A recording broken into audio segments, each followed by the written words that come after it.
समाज सेवा से जुड़े कार्यों का जब भी जिक्र आता है तो खुद ही लोगों की जुबां पर एक ही नाम आता है और वो नाम है योगिता भयाना। हाल ही में समाज सेविका योगिता भयाना ने सोशल मीडिया प्लेटफॉर्म एक्स पर एक पोस्ट किया है जिसमें उन्होंने चुनाव आयोग को एक सुझाव पत्र लिखा है। इस सुझाव पत्र में उन्होंने कहा है कि लोकतंत्र को सफल और मजबूत बनाने के लिए चुनाव में मतदाताओं को सिर्फ उम्मीदवारों का चयन ही नहीं करना चाहिए बल्कि उनकी योग्यता को भी महत्व देना चाहिए। यह कदम देश को मजबूत नेतृत्व और जिम्मेदार शासन की ओर ले जाएगा। और क्या है इस सुझाव पत्र में, आइए जानते हैं। जय हिंद साथियों, मैं योगिता भयाना आज आप सभी से एक अपील करती हूं कि कल चुनावी प्रक्रिया का पहला चरण है। बहुत सारे राज्यों में चुनाव है।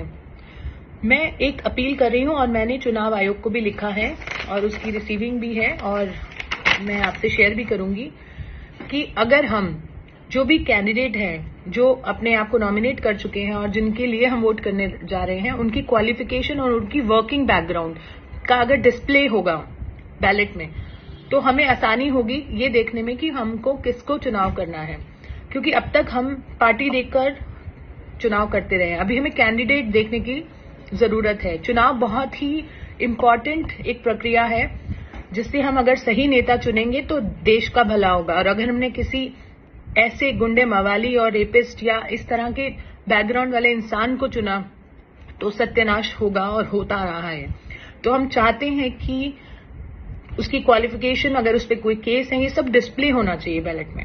अगर आप इसमें मेरा साथ देना चाहते हैं तो इस पे आप भी अपनी राय रखिए और इसको शेयर कीजिए, क्योंकि मैंने लिखा तो है चुनाव आयोग को और बहुत लेट है, बट मुझे मालूम है कि इसकी शुरुआत होगी, अवेयरनेस होगी। तो अभी 1 महीना है, हो सकता है हमारी बात सुनवाई हो जाए।